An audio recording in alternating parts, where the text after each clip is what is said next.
জাপানি ভাষার দক্ষতা প্রমাণের জন্য দুটো পরীক্ষা আছে, জেএফটি আর জেএলপিটি। আসুন আজ এই দুটো নিয়েই কথা বলা যাক। কোনটা বেছে নেওয়া উচিত পুরোটাই নির্ভর করছে লক্ষ্যের ওপর। চলুন এই ডিবেটটা শুরু করা যাক। এক কোনায় আছে একদম নতুন আর প্র্যাকটিক্যাল জেএলপিটি বেসিক, আর অন্য কোনায় বহুদিনের চ্যাম্পিয়ন জেএলপিটি। প্রথমেই আসা যাক জেএফটি বেসিকের কথায়। এই পরীক্ষাটা কিন্তু বানানোই হয়েছে স্পিড আর নির্দিষ্ট একটা উদ্দেশ্যের জন্য। এর আসল উদ্দেশ্য হল জাপানে কাজ আর থাকার জন্য রোজকার কথাবার্তা বলার মতো দক্ষতা আছে কিনা সেটা দেখা।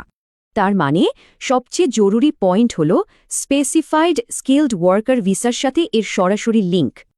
আর সবচেয়ে দারুণ ব্যাপার কি জানেন, রেজাল্টের জন্য একদমই অপেক্ষা করতে হয় না, সাথে সাথেই রেজাল্ট। এর ফ্লেক্সিবিলিটিটাও অসাধারণ। অনলাইনে সিট বুক করে নিজের সুবিধা মতো পরীক্ষা দেওয়া যায়। আচ্ছা, এবার আসা যাক জেএলপিটির দিকে। দেখা যাক এখানকার গল্পটা কেমন। জেএলপিটি হল জাপানি ভাষার দক্ষতার সেই গোল্ড স্ট্যান্ডার্ড, যা সারা বিশ্বে পরিচিত। এখানে লেভেলের অনেক ভ্যারাইটি আছে, একদম বেসিক N5 থেকে শুরু করে সবচেয়ে কঠিন N1 পর্যন্ত। আর N1 পাশ করা মানে একাডেমিক বা প্রফেশনাল জগতে ভাষার সবচেয়ে সর্বোচ্চ দক্ষতা প্রমাণ করা। জেএলপিটিও কিন্তু সময়ের সাথে বদলাচ্ছে। 2025 সাল থেকে যুক্ত হচ্ছে আন্তর্জাতিক CEFR লেভেল। এর পরীক্ষাটা হয় বছরে 2 বার, নির্দিষ্ট তারিখে। এই নিয়মটাই এর ঐতিহ্য আর মান ধরে রেখেছে। তো দুটোকে পাশাপাশি রাখলে কি দাঁড়ায়? চলুন আসল পার্থক্যগুলো একবারে দেখে নিই। এই টেবিলেই পরিষ্কার দুটোর উদ্দেশ্য, ফোকাস আর শিডিউল কতটা আলাদা। তার মানে একদিকে চাকরি আর অন্যদিকে গভীর জ্ঞান। জেএফটি চাকরির জন্য আর জেএলপিটি একাডেমিক দক্ষতার জন্য। বিষয়টাকে এভাবেও ভাবা যায়, সুবিধা বনাম ঐতিহ্য।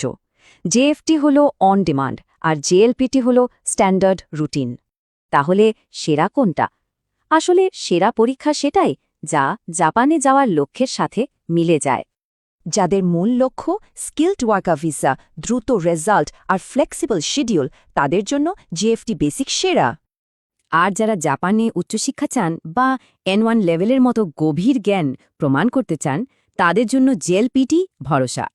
শেষ পর্যন্ত সিদ্ধান্তটা হল দ্রুত আর প্র্যাকটিক্যাল জেএফটি বেসিক নাকি গভীর আর স্ট্যান্ডার্ড জেএলপিটি।